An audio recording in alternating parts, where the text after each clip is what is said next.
ఈరోజు మేమందరమే నాగార్జున అన్నతోటి కలిసి ఒంగోలు నియోజకవర్గ ఎస్సీ నాయకులందరూ కూడా ఉన్నం జనార్దన్ గారు, రమణ గారు, ఎర్రజర్ల రమేష్, మా గోపి అందరం కలిసి బాధితుల్ని సందర్శించడం జరిగింది.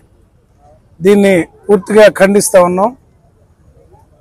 దళితుల మీద దాడిగానే ఇది మేము భావిస్తా ఉన్నాం.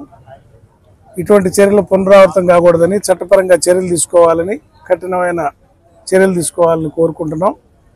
అదేవిధంగా కొత్త సంస్కృతి ఏంటంటే పల్లెల్లో యూజువల్గా మైక్ పెట్టుకోవటం ఆనవాయితీ. పెళ్ళిళ్ళలో మైక్ పెట్టుకుంటున్నారని పోలీసులకి కంప్లైంట్ తెలుగుదేశం వాళ్ళు చేయటం, కక్షపూరితంగా వీళ్ళని తీసుకెళ్లి కొట్టాలని పోలీసులు ప్రయత్నం చేయటం.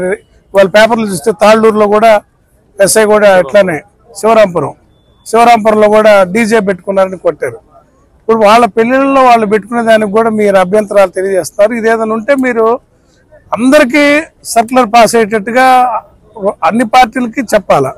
ఒక వైఎస్ఆర్ పార్టీ వాళ్ళు మైక్ పెట్టుకుంటూ ఓర్చుకోలేకుండా పోలీసులు చర్యలు కొట్టడం, కేసులు పెట్టడం, ఈ రకంగా ఎవరన్నా టీడీపీ వాళ్ళు దాడులకు పురుకొల్పితే వాళ్ళు కుమ్మగాయటం, మరి వీళ్ళనైతే పోలీసుల సమక్షంలోనే కొట్టారు. ఇది మీరు సరైన చర్యలు తీసుకోకపోతే పోలీసులు కూడా బాధ్యత వహించాల్సి వస్తుంది. ఈ సందర్భంగా తెలియజేస్తున్నాం.